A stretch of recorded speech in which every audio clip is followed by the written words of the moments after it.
Hey guys, what's going on? Andrew coming at you. Here are three more things about the United States that don't make sense after living in Sweden for 10 years. Number one has to be sex education, and I've thought about this one a lot because in the United States, you might get sex education, but depending on what state you live in, you might not get it at all. There's a lot of debates on the conservative side right now where it seems to be that they're concerned that kids are going to turn gay or trans from sex education.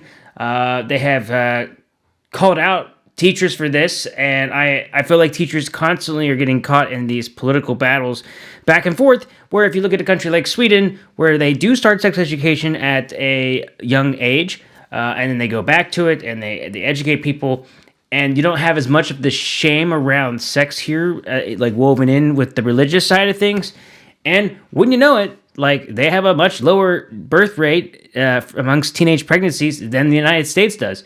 And wouldn't you know it, the U.S. states with the worst teenage pregnancy are the ones that don't have sex education in school.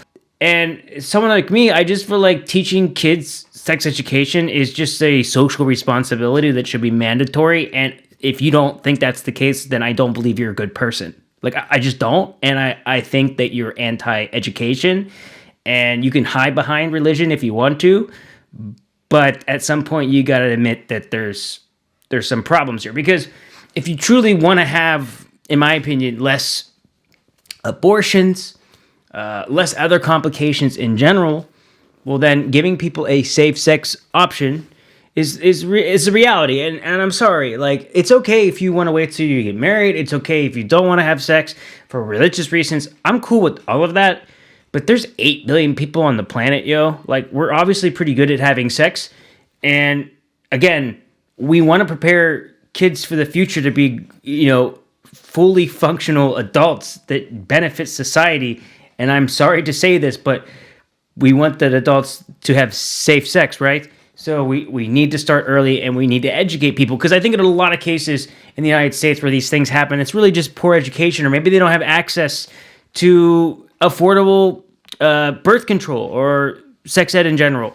So, it's something that's constantly debated in the States, and just recently hearing about it, I feel like there's a very heavy anti-gay, anti-trans narrative to a lot of the talks about safe sex now, and I think it's dangerous, and I think a lot of conservatives that talk this way are directly responsible for the shooting in the gay nightclub just recently, and for ones in the past, and sad to say, probably ones that'll happen in the future. I have no sympathy for people that talk that way.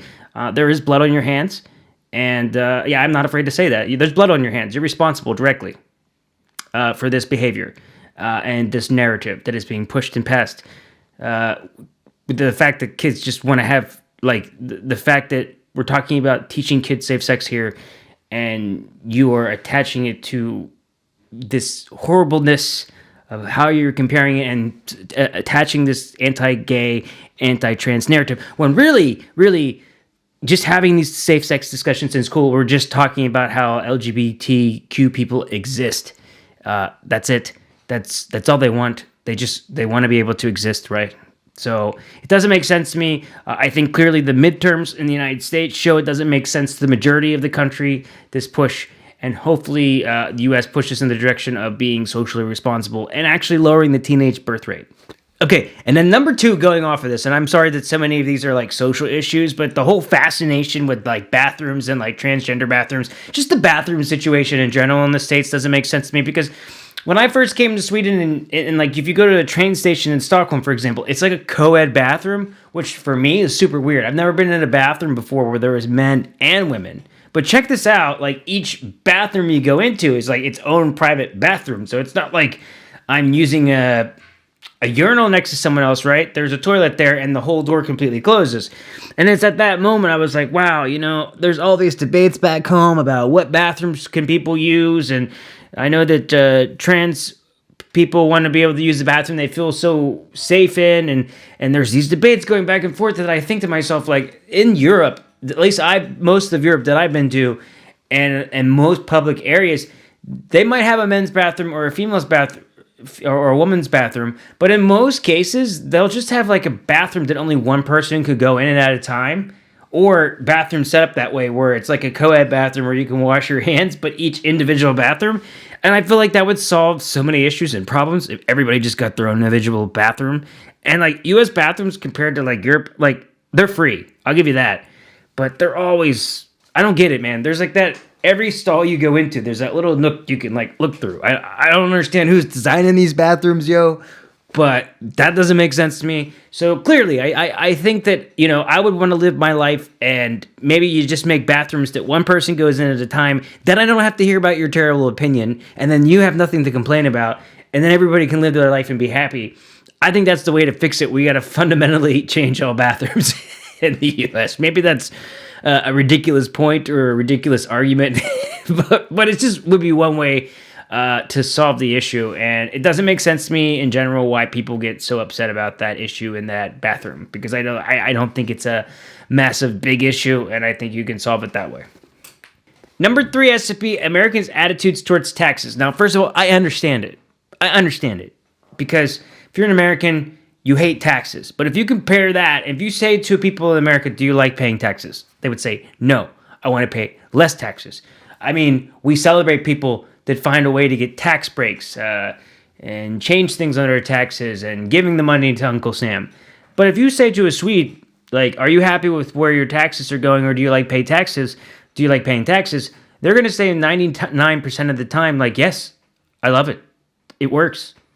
And although it's not a fun situation to have money go out of your account, you know that it's going towards healthcare, to social services in general, that you could directly benefit from those services if you are sick or if you want to stay home and you have kids. But not everybody also benefits of the system in the same time. Like when I first came to Sweden and I was 25, healthy, don't have kids, I don't necessarily benefit a lot of the system. I just feel like I'm paying more. Plus at that age, I'm also not making as much as, let's say I'm 35 or 45, because I'm just entered the workforce.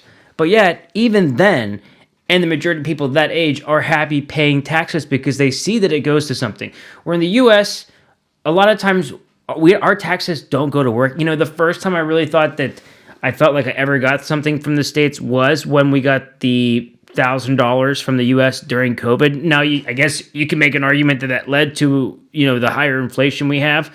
But in general, just that was the first time where I felt like, oh, wow, America's helping me back. I'm getting something. And even with this law that might pass that might give some student loan debt relief, just simply knowing that the taxes are working and going to stuff. I feel like a lot of Americans were disgruntled. We haven't seen it work. And because of that, we've just viewed taxes and social services in such a bad way. And I hope we can get to a point where, maybe if we paid just a little bit more in tax, we could get more. And if we made others pay more tax, I think we could get more. And the interesting thing, too, is like people in Sweden don't, although it's happening more and more, this narrative that people are just mooching off of taxes, there is an anti-immigration rhetoric to it now here in Sweden. But for the most part, people just think that people are going to be a part of the system and use the system. And yeah, there'll be some people that use it, but most people that benefit from the tax system, they benefit. And let's say if someone doesn't have a job or they're not contributing to the tax system, the thought is that the social services will prop that person up. And then when they can enter the workforce again and go back out there, then they can also contribute to it. Where in the States, we don't have that case. And a lot of times the people that are the most upset at other people thinking that people are taking advantage of it, they're more upset about the guy that's barely making a dime as opposed to the billionaire that's finding ways to not pay tax and not contribute to the system nearly as much. If you compare it by how much they're making, the profit margin of it, it's like a lot of times people look down on people that are making less than them or need government assistance that actually need help than the people that aren't paying their fair share into the tax system in general. So those are 3 more things to me that don't make sense, where I've definitely changed my mind and attitude a little bit. I probably went on a rant some there and gave some personal opinions, but it's okay. That's what I had. All right, so I hope you enjoyed this one. If you do, I will love to have you subscribe. I just hit 16,000 subscribers, which is really cool. If you have any questions or any thoughts on this, anything you want me to talk about related to this, any ideas on 3 more things that the United States does, write that in Sweden, like that Sweden in the U.S. like that don't make sense to you, you can put that in the comments below. I'll go through, read it. Maybe it'll give me an idea for a future video. Thanks, guys. See you in the next one. Hej då.